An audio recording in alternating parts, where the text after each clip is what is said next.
Welcome to the Hamumu Halloween Home Horror Hoedown, the podcast where we watch scary movies so you don't have to. From award-winning to completely unknown, we take them all way too seriously. I'm your host, Mike Hummel. And I'm your host, Solange Hummel. Now, warning, we use a ghoulish number of spoilers, so watch the movies first.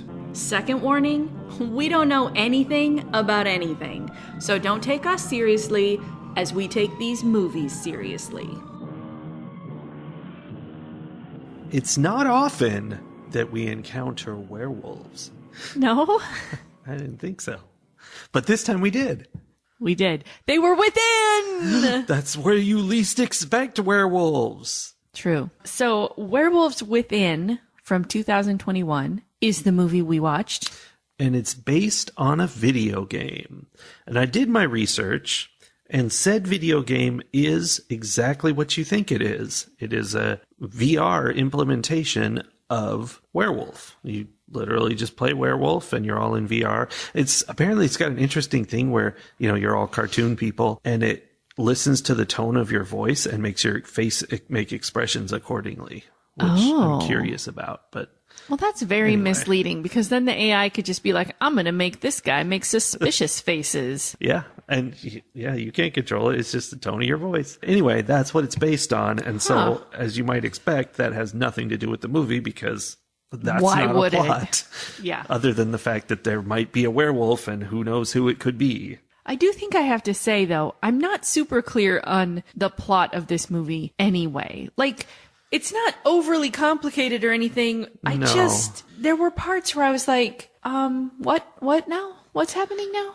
Right. I think it's weirdly written and it doesn't come together, I guess. Like, it all makes sense, but it doesn't really go anywhere. Right. For the number of things that happened and the number of loose ends they tied together and bits and pieces that happened that they had to connect, I had the same feeling. By the end, I was like, nothing really happened. But lots happened. Yeah, it's a bunch of people trapped in a town. I think there's a storm. There's always a storm. So they're trapped in the town and they have reason to believe that one of them might be a werewolf. And, so they're worried they're going to die. And of course, there are a couple dead bodies to make them think they're going to die. So then there's misleads of like, is it this person doing it because of they're trying to build a pipeline through the town that not everybody's on board with? Or is it this person who's doing it because they want to make sure the pipeline doesn't get built? It's really very pipeline centric. It was very pipeline centric, which is relatable as someone from northern Minnesota. Yes. In the end, spoilers, the title is misleading because there's only one werewolf within, and it has nothing to do with the pipeline. No, it doesn't. So I think one of the problems that I had with this movie is that there were so many characters, and they were all so caricature-like. They were. I mean, it was a goofy movie. It really was. And so I had a hard time. I mean, I guess I was trying to take it too seriously, as I am wont to do. That's your job. It's definitely one of those films you need to watch where you're like, this is just ridiculousness. These people aren't real. But I don't feel like I was super surprised to find out that the girl who was the main character's love interest and who was his, teammate in figuring things out ended up being the werewolf. Like, of course she did. Yeah. It made sense, but it didn't, I don't know how to say it. Like, it didn't matter. It was so irrelevant to anything we'd been told about the story. Like, fine, makes sense that it could really happen, but other than the whole werewolf thing, but it doesn't tie into anything. So why did we learn anything throughout this movie? Right. It's like the first, 75-80% of the movie is all red herring. Yeah. We don't need to know that all these people are fighting over different things because none of them are involved in this situation at all. She's just there to kind of trap them all and mess with them and kill them. Except, like, she could have just killed so many of them all the time, but instead she spent weeks, like, planning out this situation, I guess just to torment them and turn them against each other. Maybe they taste better when they're marinated in fear and conflict. Yes, they conflict diamonds of food. Because she she was pitting them against each other, right? Like she kept putting like clues around that would make them think each other was bad in some way. Yeah. So, yeah, that was kind of it. There were lots of little things that, again, if I hadn't been trying to make this movie be a movie that made sense of some kind or that had some kind of meaning to it, were funny. Like, one of my notes is about how one of the characters, I don't remember which one now, pulls a huge tome of Walden poems out of her, I don't know, back pocket. Like, she reaches behind her and then suddenly she has this massive book in her hand. And I'm like, where did you have that? Yeah.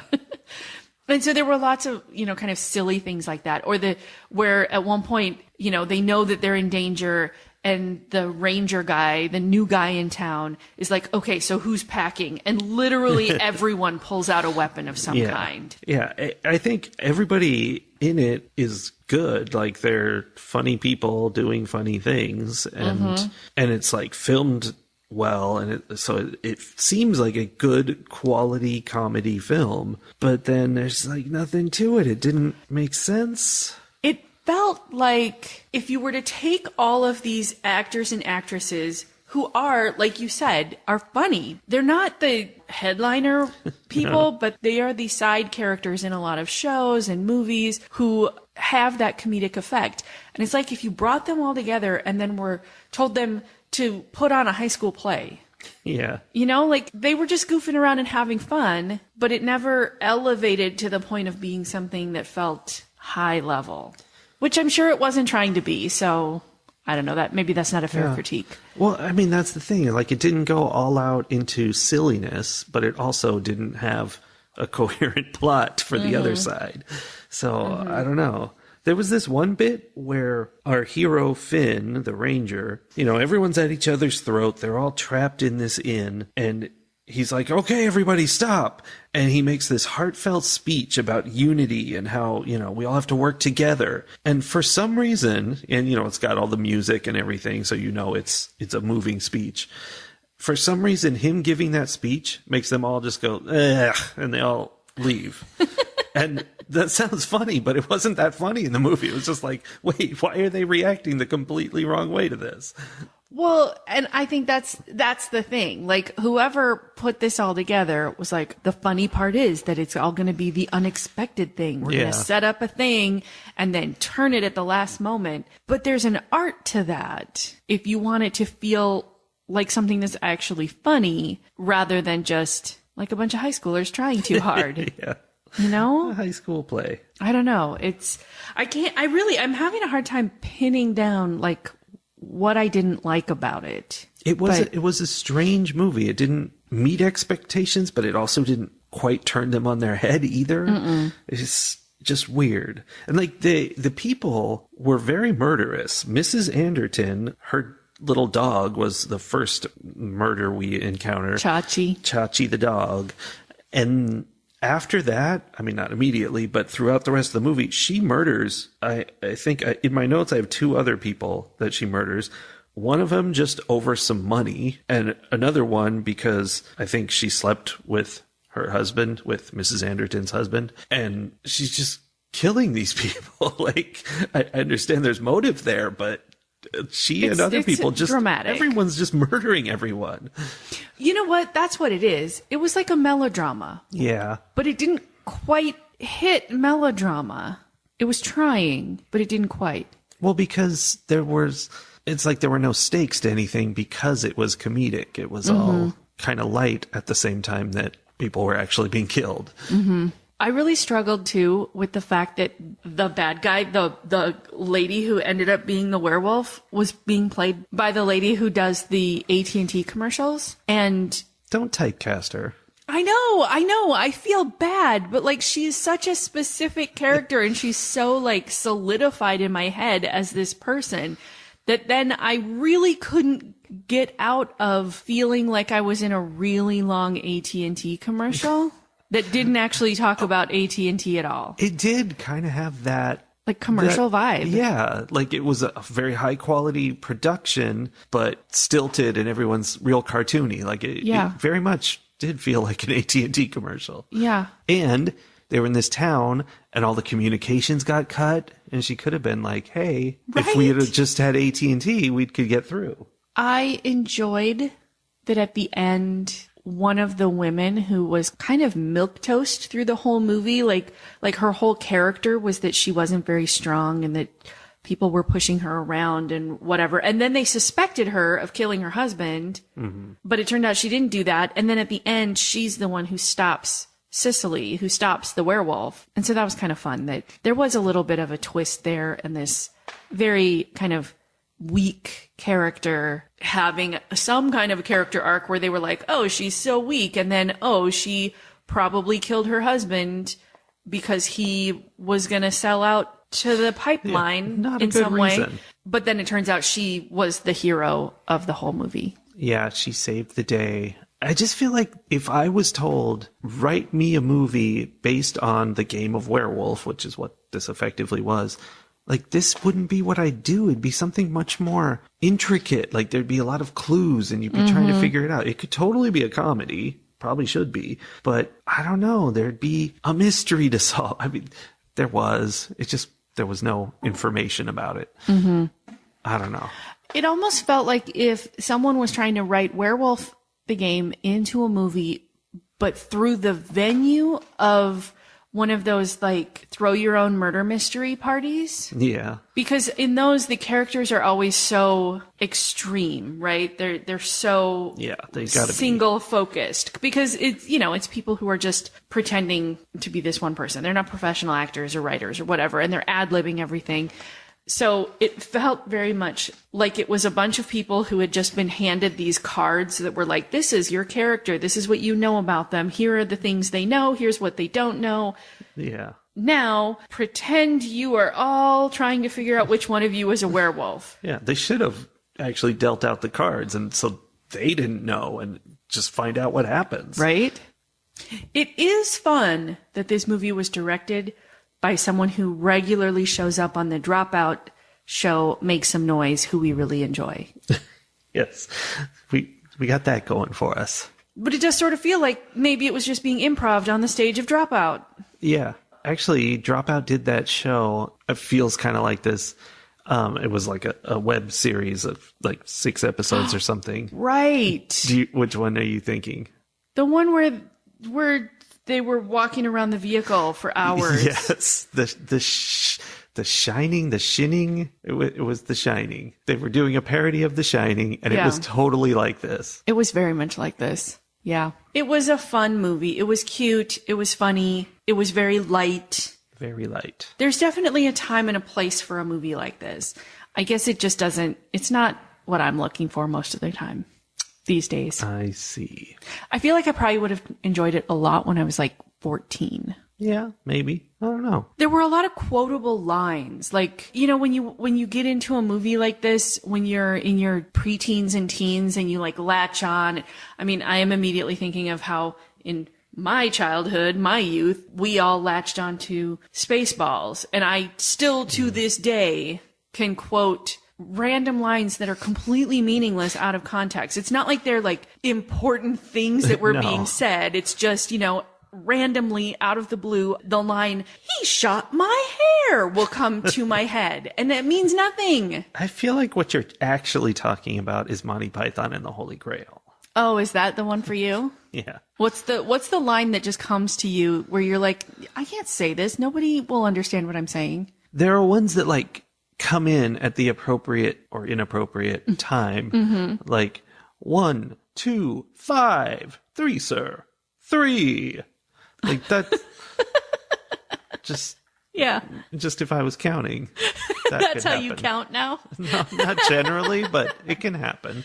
Yeah. Yeah. Or I don't know if if this line is from Holy Grail, but definitely Monty Python has a lot of things that are very quotable. The one that comes to me a lot, which I think most people would recognize, is, "'Tis just a scratch." That's from the Holy Grail. Yeah. Yeah. The first thing that came to mind was, "Go away or I shall taunt you a second time." Which I like that one. See, Monty Python They did that kind of humor slightly differently than Werewolves Within did. Yes. This movie did not have that completely over-the-top comedicness. It was like trying to be real at the same time as being over-the-top and silly. Which is, I don't know. You don't got to do that. No, I think you can't do that. Like, because then you end up trying to, have things both ways, and then you disappoint everybody. So you got to pick one side or the other, and somebody's going to hate you. Sure. That's the lesson here. Someone's going to be disappointed in what you do. But that's what you got to do. You don't want to try to please everybody. Because then you please nobody. Never going to work. Yep.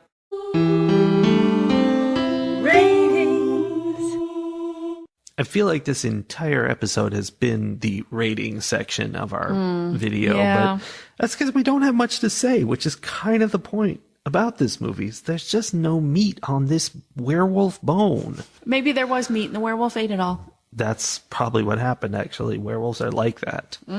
But I'm going to give it 2.5 diesel-soaked knives out of 5. That's just nothing great, but you could watch it. It's not going to offend you. It's not going to upset you. Yeah, I'm going to do the same. It's very middle of the road. It tried to make everyone happy, perhaps, and instead ended up being something that everyone will just be like mildly not offended at. But yeah, I think it's one that you can watch with people who don't necessarily like anything too horror or dramatic. I mean, I think there maybe was some gore, blood, whatever, Yeah, maybe not a lot, but I think there was some. There was some. I mean, you do watch Cicely get stabbed in the side of the neck with a snowshoe. That's true. I mean, so there's some violence in terms of, horror happening, but it wasn't anything super dramatic. And a lot of this bad stuff that happened off screen. So yeah, I mean, 2.5 diesel-soaked knives out of 5 seems like a very fair score. All right. I like when we agree. Also, Guillermo was in this movie. From What We Do in the Shadows. Yes. That's fun. Yes. And I totally recognized Mrs. Anderton, the lady with the dog. Yeah. I cannot remember where she's from, where I know her from, but I've definitely seen her in things. She is also normally someone that I think is funny. Yeah, I feel like I know her name, but I can't think of it. So, yeah, she's definitely somebody who does this kind of stuff. Fight the horror of a world gone mad. So I guess my main connection here to politics is that idea of trying to make everybody happy and instead making everybody unhappy. Yeah. Which I think has become kind of the middle of the road political strategy these days. And while I fully appreciate the idea of trying to bring people together and compromise and this and that, that's not what's happening. Instead, people are just saying two different things depending on which room they're standing in. And, instead of speaking from a place of compromise and coming to agreement, they're just speaking lies to everyone. And I think some of what is happening is that voters and the general public have picked up on that, finally. And they're not big fans. Good. Turns out people don't like being lied to. So I'm interested to see how that plays out. But otherwise, I don't have any, big thing. That's the whole thing with this movie. Yeah. No big thoughts. No. Just, take a stand. Somebody's going to get mad about it. Be okay with it. Well, I've got some news for you. Yes? I already know what our next movie is. And you don't have to worry about having no big thoughts because this one is a real thinker. Is it? Okay. Well, I guess we'll be back here next week thinking about it. See you then. Okay, bye. Bye.